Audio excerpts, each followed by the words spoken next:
Olá, estamos juntos para mais um momento de estudo, seguindo a programação do Grupo Espírita André Luiz. Hoje vamos falar sobre o Livro dos Espíritos. Nós vamos entrar na segunda parte do livro, do Mundo Espírita ou Mundo dos Espíritos. Vamos começar o capítulo 1 dos Espíritos. Vamos falar das questões de 76 a 79. Mas antes de começarmos, eu vou propor uma pequena prece para que nós possamos fazer juntos, para que nós possamos elevar nossas mentes, nossos corações a Jesus, agradecer por essa oportunidade de estarmos juntos aqui, nesse estudo, nessas reflexões, e pedir que a espiritualidade amiga nos ampare, que possamos estar com a mente e os corações abertos para a lição de hoje, para podermos aprender, mas que também, com essas lições, possamos mais ainda caminhar para a frente e para o alto. Que assim seja. Vamos começar a falar sobre a origem e a natureza dos espíritos. Interessante porque nós, espíritas, abraçamos a doutrina espírita, que é a doutrina dos espíritos. A doutrina que nos foi ensinada pelos espíritos superiores. Sei que nem todos os que estão assistindo o vídeo são espíritas, há também simpatizantes, há curiosos. Então esse é um assunto muito interessante para nós entendermos um pouquinho do que é o espírito. O que isso significa? A doutrina espírita começou, o trabalho de Allan Kardec começou porque espíritos existem, nem sabemos de quanto tempo. Nós vamos ver aqui nos estudos de hoje. Mediunidade também há séculos que já existe. Não é criação do espiritismo. Allan Kardec apenas codificou, apenas catalogou, nos ajudou, junto aos espíritos superiores, para que pudéssemos entender melhor e, assim entendendo, praticarmos melhor, agirmos melhor no bem. Mas tudo começou quando Allan Kardec, ainda na época Hippolyte Léon Denisard Rivail, professor, pedagogo, ficou intrigado com o fenômeno que acontecia em toda a Europa. Vou fazer um resuminho bem curtinho mesmo desse início da trajetória de Allan Kardec junto à codificação da doutrina espírita aqui na Terra. E aí era o fenômeno chamado das mesas girantes, e acontecia em toda a Europa simultaneamente, principalmente na França. Hippolyte foi convidado a assistir esse fenômeno, ficou intrigado, mas ao mesmo tempo achou que não era nada, que era o acaso. Só que esses fenômenos eles foram ganhando uma roupagem, vamos dizer assim, mais definida. Não era só as mesas girarem ou balançarem, elas começaram a estabelecer uma comunicação com as pessoas que participavam daquelas reuniões, daqueles eventos. Então elas primeiro começaram a responder respostas sim, não. Depois começaram a dar pancadas de acordo com o número de letras do alfabeto. Alguém anotava aquilo, aquelas letras formavam frases, e aí começava a ter uma comunicação. Como é que era isso mais ou menos? Vamos supor que a palavra fosse mãe. Então a letra M são 13 letras, a mesa dava 13 pancadas, emitiu o som, a mesa emitiu o som de 13 pancadas. A pessoa ia lá anotava M. Letra A, uma pancada. Letra A, anotava no papel. E aí ela ia vendo que formava uma palavra, aquela palavra formava uma frase. Isso foi bem nos primórdios. A gente sabe que depois houve uma evolução maior ainda dessa comunicação entre o mundo dos encarnados e dos desencarnados. Mas estamos lá, vamos dizer assim, no iniciozinho do trabalho de pesquisa de Kardec. E aí Kardec nos traz, inclusive nesse livro, no Livro dos Espíritos, lá na introdução, ele nos traz que em uma dessas reuniões, em que as mesas, elas respondiam através dessas pancadas, formando palavras e frases, que as próprias mesas, aquele fenômeno, deu a resposta que Kardec tanto queria, que ele estava tão intrigado em saber o que realmente estava por detrás daquilo. Porque se respondia, era porque tinha alguma coisa ali. Algo inteligente que oferecesse aquelas respostas. E aí Kardec escreve lá na introdução: a precisão das respostas e a correlação que denotam com as perguntas causaram espanto. O ser misterioso que assim respondia, interrogado sobre sua natureza, declarou que era um espírito ou gênio, declinou o nome e prestou diversas informações a seu respeito. Há aqui uma circunstância muito importante que se deve assinalar, é que ninguém imaginou que os espíritos como meio de explicar o fenômeno. Foi o próprio fenômeno que revelou a palavra. Mas o que seria espírito? Que conceito podemos usar? Como podemos definir isso? É sobre isso que nós vamos estudar e refletir hoje. Na pergunta 76, Kardec faz justamente essa colocação. Que definição se pode dar dos espíritos? E a resposta: pode-se dizer que os espíritos são os seres inteligentes da criação, povoam o universo, fora do mundo material. Kardec, nessa questão, coloca uma nota, porque no Livro dos Espíritos, ele usa espírito com E maiúsculo e com E minúsculo. E aí ele explica essa diferença. O espírito com E minúsculo é uma referência às primeiras perguntas do livro, quando ele fala em espírito como princípio inteligente da criação, lá no iniciozinho. A partir de agora, e o que nós vamos conversar aqui hoje, é o espírito com E maiúsculo, como foi colocado aqui, um ser inteligente da criação, o que povoa os mundos, o universo, e fora, inclusive, do mundo material. Essa é a distinção. Então, na nota, para explicar essa diferença do E minúsculo e do E maiúsculo, Kardec coloca assim: a palavra espírito é empregada aqui para designar as individualidades dos seres extracorpóreos, e não mais o elemento inteligente do universo. Lá nesse iniciozinho, quando ele fala do espírito com E minúsculo como princípio inteligente, ele traz também uma informação que a gente tem que guardar. Vamos guardar conosco, porque a gente vai precisar dela mais tarde. Ele fala da Trindade universal. Sabemos que Deus é um Pai de infinita misericórdia, Criador de tudo. E o que seria essa Trindade universal? É como se fosse realmente um triângulo, né? Como se fosse um triângulo.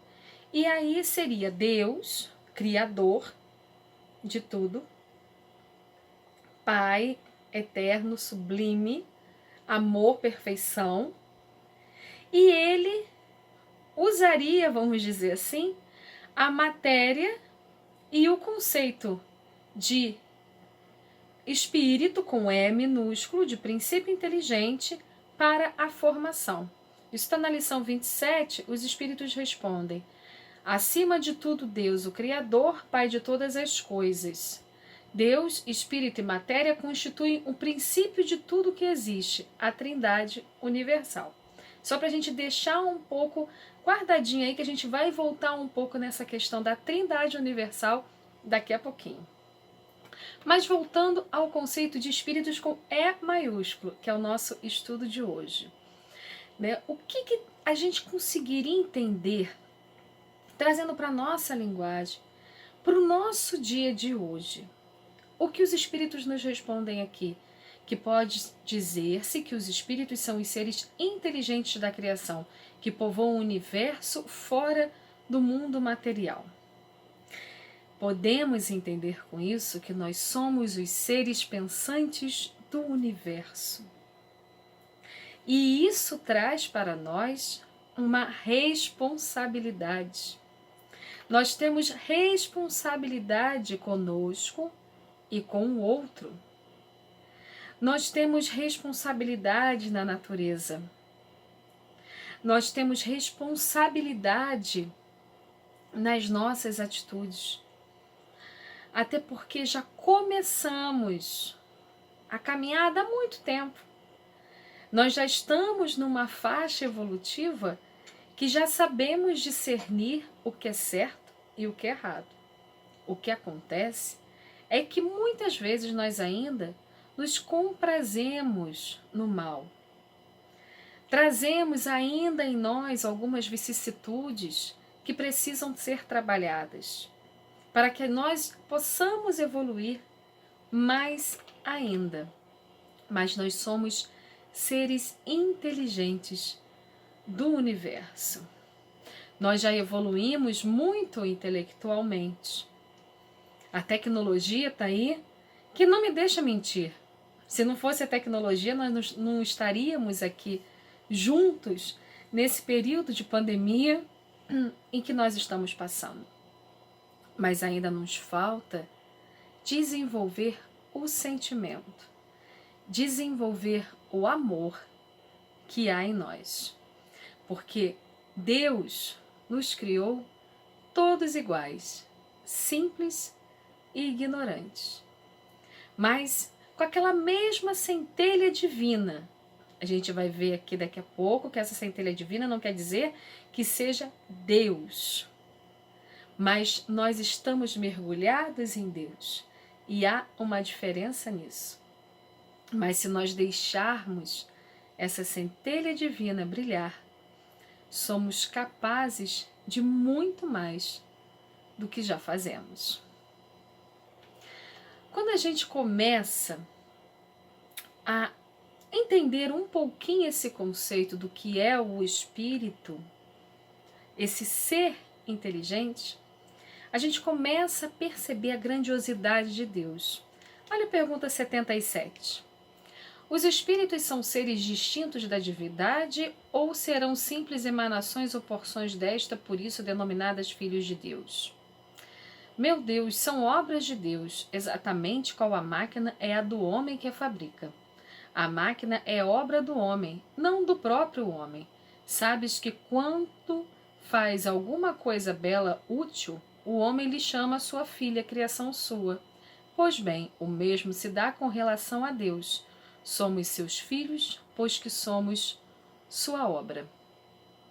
Somos sua obra. Temos potenciais em nós que ainda nem deixamos, permitimos desabrochar. Nós devemos ter essa confiança nesse Pai de amor. Porque, como disse aqui, não somos Deus. Deus é único, é perfeito. Mas nós somos criação desse ser único, desse ser perfeito. Quer ver uma comparação? E que eu acho que é algo muito interessante que a doutrina espírita nos traz?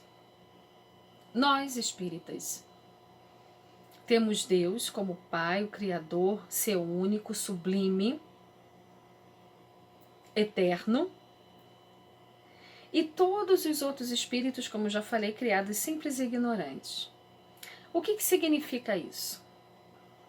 Quem é o nosso maior modelo de vida, de amor? Jesus. Isso para nós espíritas significa que Jesus não é Deus. Jesus é um filho de Deus, é uma obra de Deus, como todos nós somos. E foi criado igual a todos nós.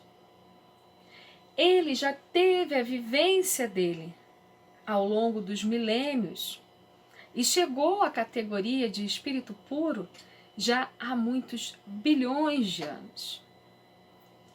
Nós também estamos tendo a nossa evolução ao longo dos milênios e vamos chegar à categoria de espíritos puros daqui a alguns milhares de anos, acredito eu, centenas de anos. Tudo depende de nós mesmos. Mas isso nos mostra o amor de Deus e nos aproxima de Jesus. Deus é o Pai, Jesus é o irmão mais velho, aquele que a gente tem uma admiração e que a gente quer imitar e que a gente quer ser igual e que a gente pode, porque somos da mesma família. É por isso que Jesus falou que poderíamos fazer tudo o que ele fez e muito mais. Na pergunta 78 e 79, eu vou ler as duas juntas, porque elas são muito complementares. Kardec questiona: os espíritos tiveram um princípio ou existem como Deus de toda a eternidade? A resposta: se não tivessem tido princípio, seriam iguais a Deus, quando ao invés são criação sua e se acham submetidos à sua vontade. Deus existe de toda a eternidade, é incontestável. Quanto, porém, ao modo por que nos criou e em que momento o fez, nada sabemos. Podes dizer que não tivemos princípio, se quiseres com isso significar que, sendo eterno, Deus há de ter sempre criado ininterruptamente. Mas quando e como cada um de nós foi feito, repito-te, nenhum o sabe. Aí é que está o mistério. Na 79, ele complementa dizendo: os espíritos são a individualização do princípio inteligente, como os corpos são a individualização do princípio material. A época e o modo por que essa formação se operou é que são desconhecidos. Aqui os espíritos deixam claro para nós que ainda não temos até mesmo palavras, recursos intelectuais para entender a complexibilidade que é o espírito. A formação, o trabalho de Deus nisso tudo, um trabalho incessante. Jesus também nos disse, e aqui foi colocado: meu Pai trabalha até hoje e eu trabalho também. Mas trazendo para o nosso dia a dia, deixando talvez um pouco a nossa curiosidade de lado. Um dia, quando nós tivermos recursos de inteligência capazes de entender esse mecanismo, nós iremos saber, acredito eu, que nós iremos saber, pelo menos iremos entender mais e talvez até melhor do que entendemos hoje, com certeza melhor do que entendemos hoje. Mas para agora, para essa nossa existência, para essa nossa oportunidade, basta nos vermos como filho de Deus. Basta nos vermos como espíritos imortais. Porque quando nós nos colocamos dessa maneira, o nosso foco muda. A nossa maneira de ver a vida muda. Aquela frase às vezes utilizada de que eu vim ao mundo a passeio, ela deixa de existir. Porque nós começamos a compreender o que estamos fazendo aqui, o que devemos buscar e tudo que foi construído ao longo da nossa jornada como espírito para que pudéssemos aqui estar. E de como esse somatório do passado com o nosso presente e o nosso futuro vai gerar ainda muito aprendizado e caminhada. Quer ver? Existe um livro chamado A Caminho da Luz, um livro de Emmanuel, na qual Emmanuel conta como é que foi essa trajetória do planeta Terra, desde antes da formação, desde antes até mesmo ele fala da questão da configuração do sistema solar. É um livro belíssimo que eu indico para ser lido, é muito interessante. E aí, nesse livro, ele diz que Jesus, esse nosso irmão mais velho, ele já era um espírito puro quando o planeta Terra foi criado. E ele ajudou, participou, junto com outros espíritos, outros operários espirituais, como Emmanuel coloca, dessa criação. Ora, a Terra tem cerca de acordo com a ciência nossa atual, 4 bilhões e meio de anos. Há 4 bilhões e meio de anos, Jesus já era um espírito puro, já estava muito à frente da evolução que nós estamos hoje, passando por essa transição planetária, passando do mundo de provas e expiações para um mundo de regeneração, com características ainda mais de provas e expiações. Estamos buscando sermos pessoas melhores, mas ainda tropeçamos bastante nas nossas vicissitudes. E Cristo já era Cristo, já era crístico. Tem um trecho que eu trouxe aqui para a nossa reflexão, só para tentar passar um pouco esse conceito de amor. É na parte que fala das construções celulares, que Emmanuel nos diz que, sob orientações do Cristo, os operários espirituais se reuniram para começar a formar as primeiras células de vida do planeta Terra. E que eles fizeram com tanto amor, com tanto cuidado, com tanta delicadeza, para que tudo saísse da melhor forma possível, para que tivéssemos o que temos até hoje. Quer ver só? Palavras de Emmanuel. O ideal da beleza foi a sua preocupação dos primeiros momentos, no que se referia às edificações celulares das origens. É por isso que, em todos os tempos, a beleza junto à ordem constitui um dos traços indeléveis de toda a criação. As formas de todos os reinos da natureza terrestre foram estudadas e previstas. Os fluidos da vida foram manipulados de modo a se adaptarem às condições físicas do planeta, encenando-se as construções celulares segundo as possibilidades do ambiente terrestre. Tudo obedecendo a um plano pré-estabelecido pela misericórdia e sabedoria do Cristo, consideradas as leis do princípio e do desenvolvimento geral. Eleva esse amor de Jesus e dessa falange de espíritos puros. Conseguiremos mensurar um pouquinho o que é o amor de Deus, desse Pai Criador. Pensa nesse amor de Jesus, que mesmo sendo espírito puro, já há bilhões de anos, para nos ensinar para exemplificar, veio até nós, sofreu,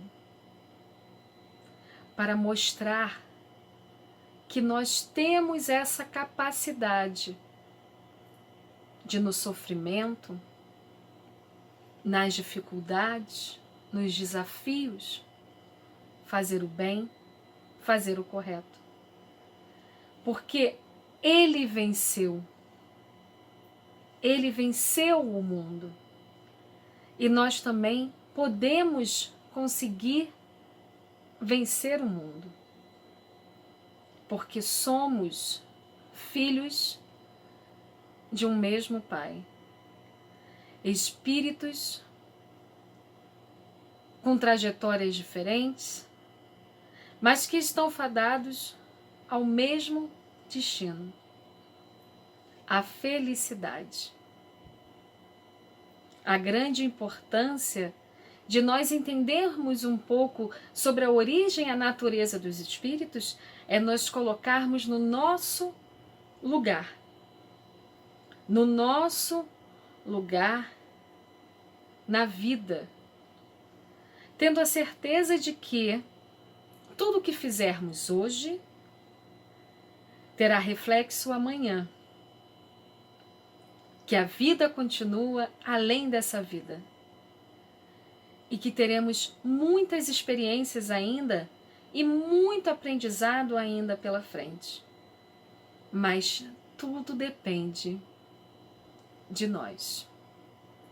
Para encerrar, eu trouxe aqui um poema de Augusto dos Anjos, que está no livro Parnaso de Além-Túmulo, Psicografia de Chico Xavier, na qual Augusto dos Anjos fala um pouquinho, de forma poética, um pequeno resumo de quem somos, de o que somos e o que podemos ser, dependendo de nós mesmos.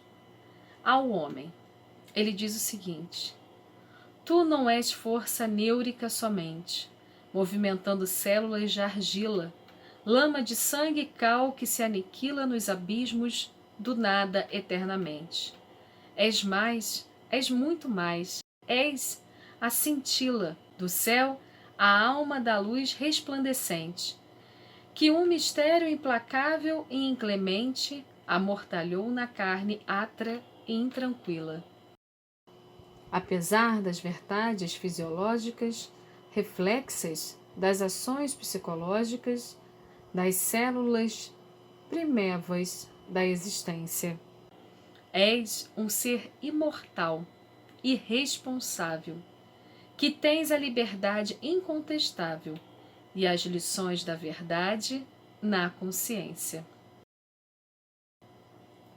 Que possamos, a partir de agora, exercitar essa consciência de Deus, essa consciência de co-criadores, essa consciência de irmãos, seguindo alinhados com Cristo, com a espiritualidade superior e fazendo a nossa parte no bem, nos esforçando, persistindo onde estivermos. Que assim seja. Que Jesus ilumine a todos nós. Muita paz e obrigada.